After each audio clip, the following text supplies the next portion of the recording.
Hello everyone, എല്ലാവർക്കും പുതിയൊരു വീഡിയോയിലേക്ക് സ്വാഗതം. അപ്പം ഇന്ന് നമ്മൾ നോക്കാൻ പോകുന്ന ഒരു ടോപ്പിക്കാണ് ഓക്സോ ആസിഡ്സ് ഓഫ് സൾഫർ എന്ന് പറയുന്ന ടോപ്പിക്ക്. സോ എന്താണ് ഓക്സോ ആസിഡ് എന്ന് പറഞ്ഞാൽ എല്ലാവർക്കും അറിയാവും. അതായത് ഓക്സോ ആസിഡ് എന്ന് പറയുമ്പോഴത്തേക്കും ഓക്സിജൻ കണ്ടെയ്നിങ് ആയിട്ടുള്ള ആസിഡ്സിനാണ് നമ്മൾ യൂഷ്വലി ഓക്സോ ആസിഡ് പറയുന്നത്. അത് ഓക്സിജൻ കൂടാതെ ഹൈഡ്രജൻ, അതും കൂടാതെ വേറൊരു എലമെൻറ്റ് വരും. ഇപ്പോൾ എലമെൻറ്റ് ഇപ്പോൾ സൾഫർ, അതുപോലെ ക്ലോറിൻ, അങ്ങനെ പല എലമെൻറ്റ്സ് വരുന്ന ആ ഒരു ഇതിനെയാണ് നമ്മൾ യൂഷ്വലി ഓക്സോ ആസിഡ്സ് എന്ന് പറയുന്നത്.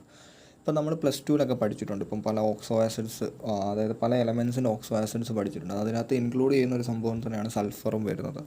ഇപ്പോൾ നമ്മൾ പഠിച്ചിട്ടുള്ളതെന്നൊക്കെ പറയാം ഓക്സോ ആസിഡ്, ക്ലോറിൻ, അതുപോലെ ഫോസ്ഫറസ്, ഇപ്പം സൾഫർ, അങ്ങനെ പല എലമെൻസ് ഉണ്ട്. സോ ഇന്ന് നമ്മൾ നോക്കാൻ പോകുന്ന ഓക്സോ ആസിഡ്സ് ഓഫ് സൾഫറിനെ പറ്റിയാണ്. ഓക്കെ, അപ്പം അതാണ് ഞാനിവിടെ പറഞ്ഞത് എന്താണ് ഓക്സോ ആസിഡ് എന്ന്. സോ നെക്സ്റ്റ് നമ്മൾ നോക്കാൻ പോകുന്നത് ഏതൊക്കെ type of oxo acids of sulphur ഉണ്ടെന്ന് നമുക്ക് നോക്കാം. സോ സൾഫ്യൂരസ് ആസിഡ് ഉണ്ട്, സൾഫ്യൂരിക് ആസിഡ് ഉണ്ട്, കാരസ് ആസിഡ് ഉണ്ട്, Marshall's acid, pyro sulphuric acid, thio sulphuric acid and dithionic acid. Okay, അപ്പോൾ ഇപ്പം ഇത്ര 7 എണ്ണമാണ് നമുക്ക് ഓക്സോ ആസിഡ്സ് ഓഫ് സൾഫറായിട്ട് വരുന്നത്. സോ നമുക്ക് ഇൻ ഡീറ്റെയിൽഡ് ഓരോന്നും എന്താണെന്ന് നമുക്ക് നോക്കാം. ഓക്കെ, ഫസ്റ്റ് ഓഫ് ഓൾ നമ്മൾ നോക്കാൻ പോകുന്നതാണ് സൾഫ്യൂറസ് ആസിഡ്. അപ്പോൾ സൾഫ്യൂറസ് ആസിഡിൻ്റെ ജനറൽ ഒരു ഫോർമുല വരുവാണെങ്കിൽ H2SO3 ആണ്. അപ്പോൾ സൾഫ്യൂരിക് ആസിഡ് നമുക്കെല്ലാം ഫെമിലിയർ ആണല്ലേ.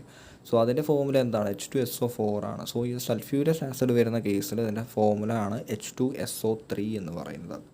അപ്പോൾ ഇതിൻ്റെ ഒരു സിമ്പിൾ പ്രിപ്പറേഷൻ അല്ലെങ്കിൽ ഇതിൻ്റെ ഒരു സിന്തസിസ് എങ്ങനെയാണെന്ന് ചോദിച്ചാൽ it is obtained by dissolving SO2 gas. Sulphur dioxide ഗ്യാസിനെ വെറും വാട്ടറിൽ ഡിസോൾവ് ചെയ്താൽ നമുക്ക് ഈ ഒരു പർട്ടിക്കുലർ സംഭവം കിട്ടും, അതായത് സൾഫ്യൂരസ് ആസിഡ് കിട്ടും. അതായത് ആ റിയാക്ഷൻ ഞാൻ കാണിച്ചിട്ടുണ്ട് അവിടെ. അതായത് SO2 + H2O will give H2SO3. Okay, അതായത് സൾഫർ ഡയോക്സൈഡിനെ വാട്ടറിൽ ഡിസോൾവ് ചെയ്യുമ്പം സൾഫ്യൂരസ് ആസിഡ് കിട്ടുന്നു. അപ്പോൾ ഇത് നോക്കുവാണെങ്കിൽ ഒരു ഫെയർലി സ്ട്രോങ് ആസിഡ് തന്നെയാണ്, ഒത്തിരി വീക്കൊന്നും അല്ലെന്നല്ല പറയുന്നത്. ഇച്ചിരി ഫെയർലി സ്ട്രോങ് ആസിഡ് ആണ്, പക്ഷേ സൾഫ്യൂരിക് ആസിഡ് അത്ര സ്ട്രോങ് അല്ലെന്നാണല്ലോ. സോ ഇതിൻ്റെ കുറച്ച് പ്രോപ്പർട്ടീസ് അല്ലെങ്കിൽ ഇത് പറയുവാണെങ്കിൽ ഇതൊരു സ്ട്രോങ് റെഡ്യൂസിങ് ഏജൻറ്റ് ആയിട്ട് ആക്ട് ചെയ്യുന്നുണ്ട്. സോ ഈ ഒരു റെഡ്യൂസിങ് ഏജൻറ്റിൻ്റെ ഇത് കാരണം ഇപ്പോൾ നമ്മൾ ഈവൻ H2SO3 അതുപോലെ തന്നെ ഇതിനെ ഓക്സിഡൈസ് ചെയ്യാനും പെട്ടെന്ന് തന്നെ ഇതിനെ ഓക്സിഡൈസ് ചെയ്യാനും പറ്റും. അപ്പം ഈ ഒരു ഓക്സിഡൈസ് ചെയ്യുന്ന ഇപ്പം ഇവിടെ തന്നെ കൊടുത്തിട്ടുണ്ട്. ഇപ്പം H2SO3യെ നമ്മൾ ജസ്റ്റ് എയറിൻ്റെ പ്രസൻസിൽ ഒന്ന് ഓക്സിഡൈസ് ചെയ്യുവാണെങ്കിൽ എന്താവും? H2SO4 ആവും. ഓക്കെ, സൾഫ്യൂരിക് ആസിഡ് തന്നെ കിട്ടും. അതുപോലെ ഇതിൻ്റെ റെഡ്യൂസിങ് പ്രോപ്പർട്ടി അല്ലെങ്കിൽ റെഡ്യൂസിങ് ഏജൻറ്റായിട്ട് ആക്ട് ചെയ്യുന്നുണ്ടെന്ന് പറഞ്ഞല്ലേ. സോ അതെങ്ങനെയാണെന്ന് ചോദിച്ചാൽ ഇപ്പം നമ്മൾ ഹാലജൻസിനെയൊക്കെ യൂഷ്വലി ഹൈഡ്രാസിഡ്സ് ഒക്കെ ആക്കാൻ വേണ്ടി നമ്മൾ റെഡ്യൂസ് ചെയ്യാറുണ്ട്. അപ്പോൾ ഹൈഡ്രാസിഡ്സ് എന്താണെന്ന് അറിയാത്തവർക്ക് വേണ്ടി പറയാം. ഹൈഡ്രാസിഡ്സ് എന്ന് പറയുമ്പോഴത്തേക്കും ഓക്സിജൻ ഇല്ലാത്ത ആസിഡ്സിനെയാണ് യൂഷ്വലി ഹൈഡ്രാസിഡ്സ് എന്ന് പറയുന്നത്. അപ്പോൾ ഏറ്റവും വേണ്ട ബെസ്റ്റ് എക്സാമ്പിൾ പറയുന്നത് HCl. ഓക്കെ, അപ്പം ഹാലജൻസിനെ അതിനെ റെഡ്യൂസ് ചെയ്ത് ഒരു മീൻസ് ക്ലോറിൻ ഇപ്പം ഇൻഡിപെൻഡൻ്റായിട്ട് നിൽക്കുകയാണെങ്കിൽ ഹൈഡ്രജൻ കൊടുത്ത് റിഡ്യൂസ് ചെയ്ത് അതിനെ ഹൈഡ്രാസിഡ്സ് ആക്കി മാറ്റുന്നു, HCl ആക്കി മാറ്റുന്നു. ഓക്കെ, അപ്പോൾ അതാണ് അവിടെ ഹാലജൻസിനെയൊക്കെ റെഡ്യൂസ് ചെയ്യുമെന്ന് പറയുന്നത്. അതുപോലെ അല്ലാതെ കുറേ റെഡ്യൂസിങ് പ്രോപ്പർട്ടീസ് കാണിക്കുന്നുണ്ട് ഈ ഒരു പർട്ടിക്കുലർ സൾഫ്യൂരിക് ആസിഡ്. ഓക്കെ, പിന്നെ ഈ ഒരു റെഡ്യൂസിങ് പ്രോപ്പർട്ടി അല്ലെങ്കിൽ ഈ ഒരു ഇത് കാരണമാണ് ഇതിനെ ബ്ലീച്ചിങ് ഏജൻറ്റായിട്ട് ആക്ട് ചെയ്യാൻ നമുക്ക് പറയാൻ പറ്റും. സോ ഇതൊരു ബ്ലീച്ചിങ് ഏജൻറ്റ് ആക്ച്വലി അവിടെ റിഡക്ഷൻ റിയാക്ഷൻസ് ആണ് യൂഷ്വലി നടക്കുന്നത് അല്ലേ. അതായത് ബ്ലീച്ചിങ് എന്ന് പറയുമ്പോൾ അവിടെ റെഡ്യൂസിങ് പ്രോപ്പർട്ടി വെച്ചാണ് ആ ഒരു പർട്ടിക്കുലർ ഇത് നടക്കുന്നത്.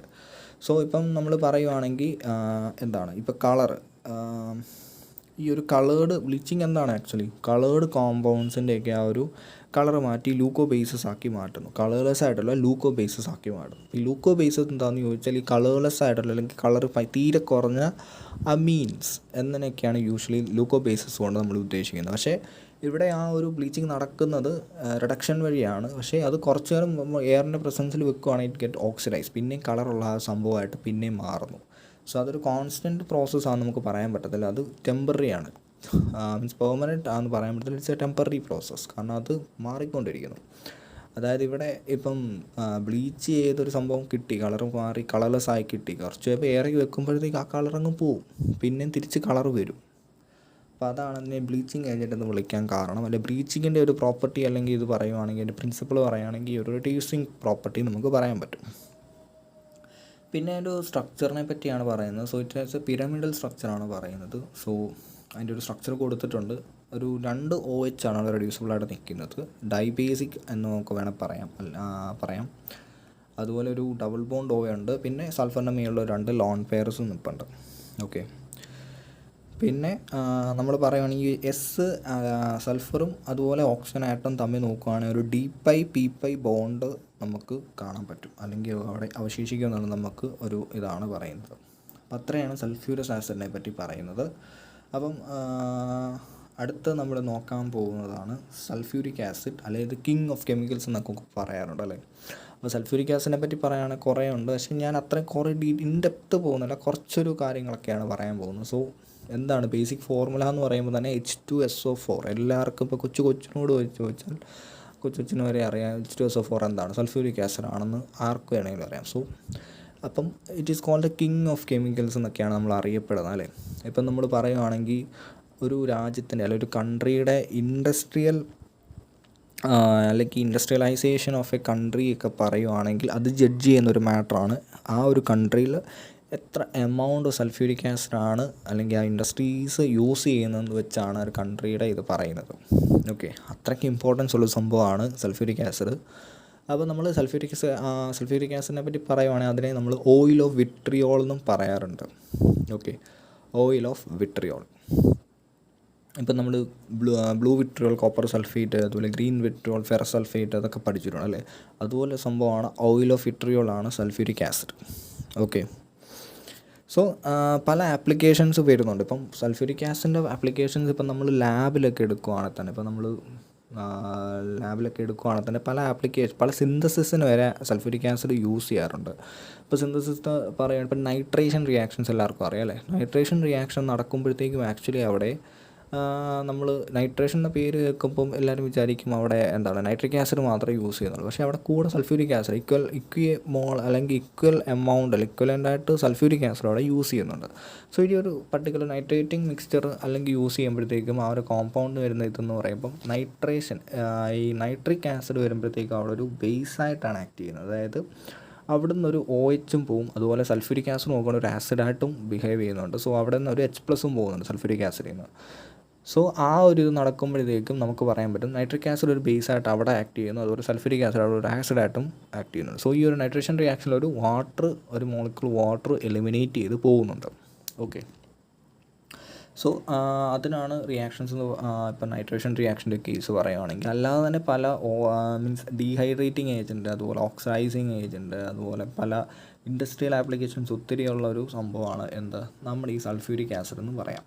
സോ അതിൻ്റെ മാനുഫാക്ചർ പറയുകയാണെങ്കിൽ ഇപ്പം പല മെത്തേഡ് വഴി പല പ്രിപ്പറേഷൻസിൻ്റെയൊക്കെ ബൈ പ്രോഡക്റ്റായിട്ടൊക്കെ നമുക്ക് കിട്ടാറുണ്ട്. അല്ലാതെ നമ്മൾ ഇൻഡസ്ട്രിയലി പ്രിപ്പയർ ചെയ്യുന്നതാണ് കോൺടാക്റ്റ് പ്രോസസ്സ് വഴി. കോൺടാക്റ്റ് പ്രോസസ്സ് എന്ന് പറയുമ്പോഴത്തേക്കും നമ്മൾ സൾഫർ ഡയോക്സൈഡിനെ ഓക്സിജൻ്റെ പ്രസൻസിൽ ട്രീറ്റ് ചെയ്യുമ്പോൾ സൾഫർ ട്രയോക്സൈഡ് കിട്ടുന്നു. സോ ആ ഒരു സൾഫർ ട്രയോക്സൈഡിനെ 98% സൾഫ്യൂരിക് ആസിഡ് ഡിസോൾവ് ചെയ്താണ് നമുക്ക് ഓലിയം കിട്ടുന്നത്. അപ്പം ഓലിയത്തിനെ പിന്നെ വാട്ടറിൽ ഡിസോൾവ് ചെയ്തിട്ടാണ് ഒരു പർട്ടിക്കുലർ നമുക്ക് എത്ര കോൺസെൻട്രേഷൻ സൾഫ്യൂരിക് ആസിഡ് വേണം എന്ന് പറഞ്ഞ് കിട്ടുന്നത്. അങ്ങനെയാണ്. സോ ഓലിയം ഇൻ വാട്ടറിലാണ് നമുക്ക് എത്ര ഒരു ഇത് കിട്ടുന്നതെന്നൊക്കെ നമുക്ക് കിട്ടത്തുള്ളൂ. എത്ര കോൺസെൻട്രേഷൻ വേണം, ഇപ്പോൾ എത്ര മോളാർ അല്ലെങ്കിൽ എത്ര നോർമൽ സൾഫ്യൂരിക് ആസിഡ് വേണമെന്നൊക്കെ പ്രിപ്പയർ ചെയ്യുന്ന ആ ഒരു ഇതിലാണ്. ഓക്കെ. പിന്നെ അതാണ് ഞാനിവിടെ കൊടുത്തിരിക്കുന്നത്. Sulphuric acid of any desired concentration can be obtained by diluting oleum with water. So H2S2O7 + H2O പറയുമ്പോൾ 2H2SO4. അപ്പോൾ ഓലിയത്തിൻ്റെ ഫോർമുലയാണ് കൊടുത്തിരിക്കുന്നത് H2S2O7. പിന്നെ it is A concentrated acid as A strong affinity four water and A large amount of heat is produce. അപ്പം നമ്മൾ usually നോക്കുകയാണെങ്കിൽ ഇപ്പം ഹൈഡ്രോളിസിസിനൊക്കെ sulphuric acid usually use ചെയ്യാറുണ്ട്. അപ്പം വാട്ടറിനെ എലിമിനേറ്റ് ചെയ്യുന്ന ഒരു ഇതൊക്കെ പറയാൻ പറ്റും അല്ലേ. സോ വാട്ടർ കണ്ടൻറ്റ് ഇല്ലെങ്കിൽ പോലും അവിടെ പല റിയാക്ഷൻസിനും അത് ചെയ്യാറുണ്ട്. ഇപ്പം വാട്ടർ അല്ലെങ്കിൽ തന്നെ പല ഇതിനെയും ഓക്സിജൻ അല്ലെങ്കിൽ ഹൈഡ്രജനെയൊക്കെ എലിമിനേറ്റ് ചെയ്യാറുണ്ട്. ഓക്കെ. പിന്നെ ഞാൻ പറഞ്ഞു ഡീഹൈഡ്രേറ്റിംഗ് ആണ്, അതുപോലെ പല ഓക്സിഡൈസിങ് പ്രോപ്പർട്ടീസ് ഉള്ള ഒരു സംഭവമാണ് സൾഫ്യൂരിക് ആസിഡ്.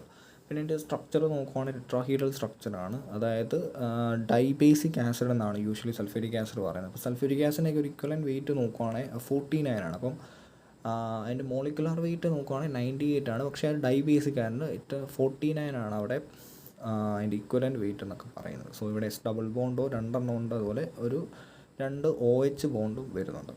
പിന്നെ അതായത് കുറേ റിയാക്ഷൻസ് ഇപ്പം സൾഫ്യൂരിക് ആസിഡിനെ പറ്റി പറയുകയാണെങ്കിലുണ്ട്. സോ ഇത്രയും കുറച്ചൊക്കെയാണ് ഞാൻ പറയപ്പെടുന്നത്. പിന്നെ നമ്മൾ നോക്കുവാണെങ്കിൽ ഈ ഒരു ഹൈ ബോയിലിംഗ് പോയിൻ്റ് ഉണ്ട് സൾഫ്യൂരിക് ആസിഡ്, അതുപോലെ ഹൈ വിസ്കസ് ആണെന്നൊക്കെ നമ്മൾ പറയുന്നുണ്ട് നല്ല. സോ അതൊക്കെ എന്തുകൊണ്ടാണെന്ന് ചോദിച്ചാൽ യൂഷ്വലി ഹൈഡ്രജൻ ബോണ്ടിങ് കാരണമാണ് ആ ഒരു പർട്ടിക്കുലർ ഇതൊക്കെ നടക്കുന്നത്. പിന്നെ പല ആപ്ലിക്കേഷൻസ് ഉണ്ടെന്നും ഞാൻ പറഞ്ഞു. സോ അത്രയാണ് സൾഫ്യൂരിക് ആസിഡിനെ പറ്റി ഞാൻ ഇത്രയും ഇപ്പോൾ പറയാൻ ഉദ്ദേശിക്കുന്നത്. നമുക്ക് അടുത്ത ഒരു ആസിഡിലേക്ക് പോവാം. നെക്സ്റ്റ് ആസിഡാണ് നമ്മുടെ ഈ പെറോക്സോ സൾഫ്യൂരിക് ആസിഡ്സിൽ 2 എണ്ണം ഉണ്ട്. അതായത് എന്താണ് യൂഷ്വലി ഹൈഡ്രജൻ പെറോക്സൈഡ് എന്ന് പറയുമ്പോൾ യൂഷ്വലി എന്താണ് HOO ബോണ്ട് വരുന്നുണ്ട് അല്ലേ. സോ H2O2 ആണ്, ഇവിടെ 2 OO വന്ന് നിൽക്കുന്നുണ്ട്. സോ ആ ഒരു ഇത് തന്നെ ഇവിടെയുണ്ട്. പെറോക്സോ സൾഫ്യൂരിക് ആസിഡ് 2 OO വരുന്ന സംഭവങ്ങളുണ്ട്. സോ അതിൽ ഫസ്റ്റ് കേസാണ് പെറോക്സോ മോണോ സൾഫ്യൂരിക് ആസിഡും, അതുപോലെ രണ്ടാമത്തെയാണ് peroxo di sulphuric acid. So peroxo mono sulphuric acid നമ്മൾ യൂഷ്വലി റെപ്രസെൻറ്റ് ചെയ്യുന്നതാണ്, അല്ലെങ്കിൽ ഇക്വേഷനാണ് H2SO5. അപ്പോൾ ഈ ഒരു പർട്ടിക്കുലർ ആസിഡിനെ നമ്മൾ കാരസ് ആസിഡ് എന്ന് പറയാറുണ്ട്. കോമൺ നെയിം കാരസ് ആസിഡ് എന്നാണ്. ചിലപ്പം ഇടയിലേക്കാരിലും കാരസ് ആസിഡ് എങ്ങനെ പ്രിപ്പയർ ചെയ്യുന്നതൊക്കെ ചോദിച്ചാൽ അത് യൂഷ്വലി H2SO5 പ്രിപ്പയർ ചെയ്യാൻ വേണ്ടിയാണ് യൂസ് ചെയ്യുന്നത് നമുക്ക് പറയാൻ പറ്റും. പിന്നെ ഇപ്പോൾ നമ്മൾ H2SO3 കണ്ടു, അതുപോലെ S2 കഴിഞ്ഞു. അടുത്ത ഇപ്പോൾ കണ്ടതാണ് SO5. സോ അതിനൊരു ബേസിക് പ്രിപ്പറേഷൻ എന്ന് പറയുമ്പം obtained by grinding potassium peroxide disulphates crystals with concentrated sulphuric acid and freezing mixture. അപ്പം പൊട്ടാസ്യത്തിൻ്റെ പെറോക്സൈഡ് ഡൈസൾഫേറ്റ് ക്രിസ്റ്റൽസിനെ സൾഫ്യൂരിക് ആസിഡ് വെച്ച് ട്രീറ്റ് ചെയ്ത് ഒരു ഫ്രീസിങ് മിക്സ്ചർ ട്രീറ്റ് ചെയ്യുമ്പോഴാണ് നമുക്ക് പെറോക്സോ മോണോ സൾഫ്യൂരിക് ആസിഡ് കിട്ടുന്നത്. പിന്നെ ഇത് നമ്മുടെ പെറോക്സോ ഡൈസൾഫ്യൂരിക് ആസിഡ് വെച്ച് കമ്പയർ ചെയ്യുമ്പോൾ ഫെയർലി സ്റ്റേബിളാണ്. പെറോക്സോ ഡൈസൾഫ്യൂരിക് നോക്കുകയാണ് സ്റ്റേബിൾ ആസിഡാണ്, കുറച്ചുകൂടെ സ്റ്റേബിളാണ്. പക്ഷേ ഇവിടെ നോക്കുകയാണെങ്കിൽ ഫെയർലി സ്റ്റേബിൾ, അത്രയ്ക്ക് സ്റ്റേബിലിറ്റി ഇല്ലാത്ത സംഭവമാണ്. പിന്നെ ഇവിടെ ഒരു നോക്കുകയാണെങ്കിൽ സ്ട്രോങ് ഓക്സിഡൈസിങ് ഏജൻറ്റ് തന്നെയാണ് നമ്മുടെ പെറോക്സോ മോണോ സൾഫ്യൂരിക് ആസിഡ്. പിന്നെ ഈ ഒരു കാരസ് ആസിഡിൻ്റെ വേറൊരു പ്രിപ്പറേഷൻ മെത്തേഡ് പറയുവാണെങ്കിൽ നമ്മുടെ ഈ സൾഫോണിക് ആസിഡ് ഉണ്ട്. സോ ക്ലോറോസൾഫോണിക് ആസിഡിനെ നമ്മൾ ഹൈഡ്രജൻ പെറോക്സൈഡ് ഡിസോൾവ് ചെയ്യുക, അല്ലെങ്കിൽ അതിനായിട്ട് ട്രീറ്റ് ചെയ്യുകയാണെങ്കിൽ നമുക്ക് ഈ ഒരു പർട്ടിക്കുലർ കാരസ് ആസിഡ് കിട്ടും. ഓക്കെ. പിന്നെ ഇത് നോക്കുകയാണെങ്കിൽ ഒരു വൈറ്റ് ക്രിസ്റ്റലൈൻ ഇതാണ്. അങ്ങനെ സോളിഡായിട്ടുള്ള സോൾട്സ് ഒന്നും ഇല്ല. പിന്നെ ഞാൻ പറഞ്ഞു ഓക്സിഡൈസിങ് പ്രോപ്പർട്ടീസൊക്കെ യൂഷ്വലി ഉണ്ട്. ഓക്കെ.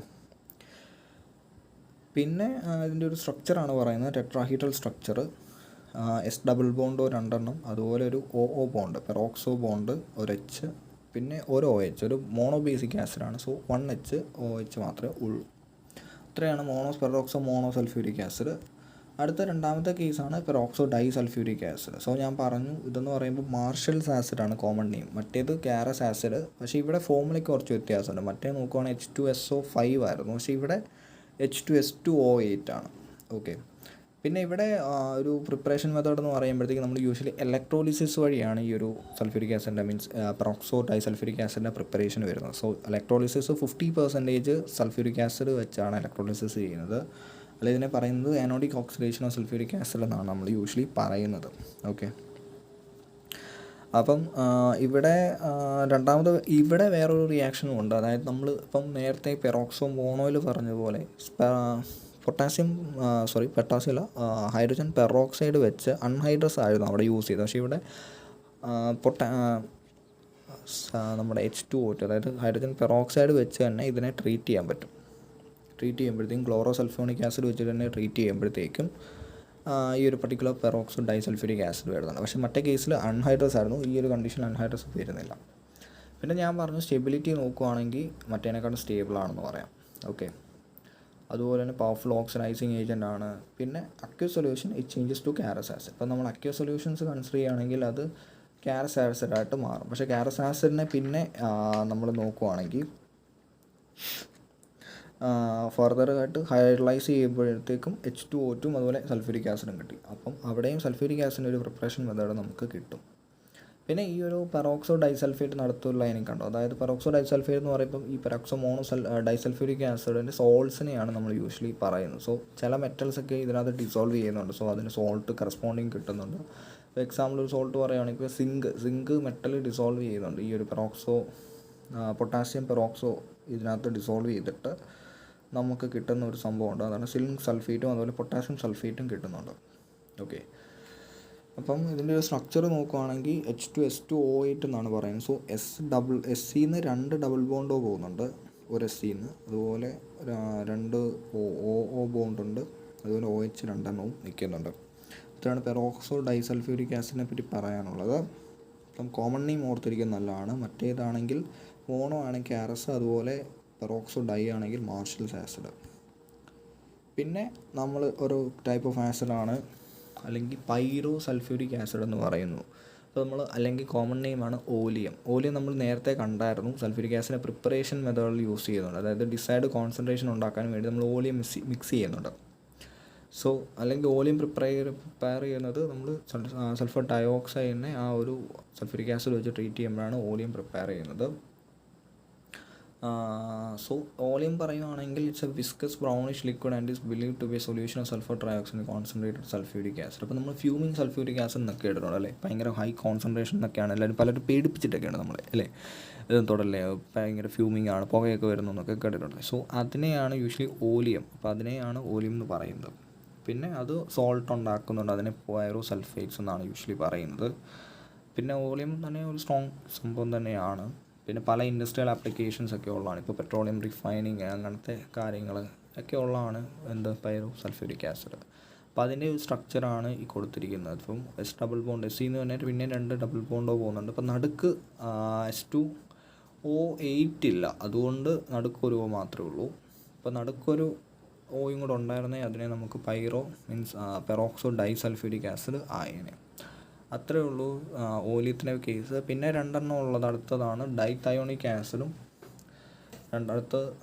മൂന്നാമത്തെ അടുത്താണ് അതിൻ്റെ അടുത്താണ് തയോ സൾഫ്യൂരിക് ആസിഡും. സോ നമുക്ക് എന്താണ് ഡൈതയോണിക് ആസിഡ് നോക്കാം. ജനറൽ ഫോർമുല എന്ന് പറയുമ്പം H2S2O6 ആണ്. അപ്പം അതും സൊല്യൂഷൻ മാത്രമേ നമുക്ക് കാണപ്പെടാറുള്ളൂ. പിന്നെ concentrated acid can be prepared by the treatment of barium salt sulphuric acid. അപ്പം ആ ഒരു റിയാക്ഷൻ വഴിയാണ് നമുക്ക് യൂഷ്വലി ഡൈതയോണിക് ആസിഡ് ഉണ്ടാകുന്നത്.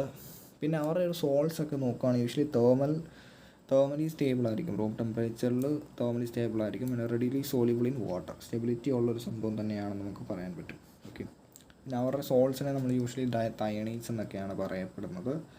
പിന്നെ അവർക്കൊരു ടെട്രാഹെഡ്രൽ സ്ട്രക്ചർ തന്നെയാണ് കൊടുക്കുന്നത്. സോ അത് ഈ ഒരു സ്ട്രക്ചറാണ് എസ് ഡബിൾ ബോണ്ട്. എസ്സിന്ന് 2 ഇത് വെച്ചാണ് പോകുന്നത്. നടുക്ക് O ഇല്ല. പിന്നെ 2 ഡൈബേസിക് ആസിഡാണെന്ന് നമുക്ക് പറയാൻ പറ്റും. And the last one is thio sulphuric acid H2S2O3, highly unstable and exists only in solution, and there too changes to sulfurous acid depositing free sulfur.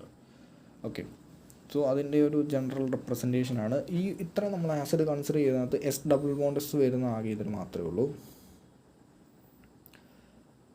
Okay, next അതിൻ്റെ ഒരു തയോ സൾഫ്യൂരിക് ആസിഡാണ്. പിന്നെ അത് rapidly changes to sulphuric acid sulphurous acid H2SO3 ആയിട്ട് മാറുന്നു, depositing free sulphur. അപ്പോൾ ഇത്രയാണ് നമ്മുടെ റിയാക്ഷൻസിനെ പറ്റി പറയുവാണെങ്കിൽ. അല്ലെങ്കിൽ ഓക്സോ ആസിഡ്സ് ഓഫ് സൾഫറിനെ പറ്റി പറയുവാണെങ്കിൽ ഇത്രയാണ്. തയോ സൾഫ്യൂരിക് ആസിഡാണ് ലാസ്റ്റ് വൺ.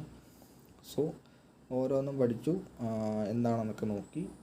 സോ അതിനകത്ത് ഏറ്റവും ഇമ്പോർട്ടൻ്റ് ആയിട്ട് വരുന്ന ഒരു സംഭവമാണ് നമ്മുടെ സൾഫ്യൂരിക് ആസിഡ്. ഇത്രയും ഒരു 3 മിനിറ്റ് പറയാൻ തീരത്തില്ല, പക്ഷേ അതിൽ കൂടുതലുണ്ട്. സോ ഞാനിവിടെ 3 മിനിറ്റിലാണ് തീർത്തത്. അപ്പം വീഡിയോ ഇഷ്ടപ്പെട്ടെന്ന് വിചാരിക്കുന്നു. ചാനൽ സബ്സ്ക്രൈബ് ചെയ്യുക, ലൈക്ക് ചെയ്യുക, ഷെയർ ചെയ്യുക. പുതിയ വീഡിയോ ആയിട്ട് അടുത്ത ദിവസം വരുന്നതാണ്. ബൈ.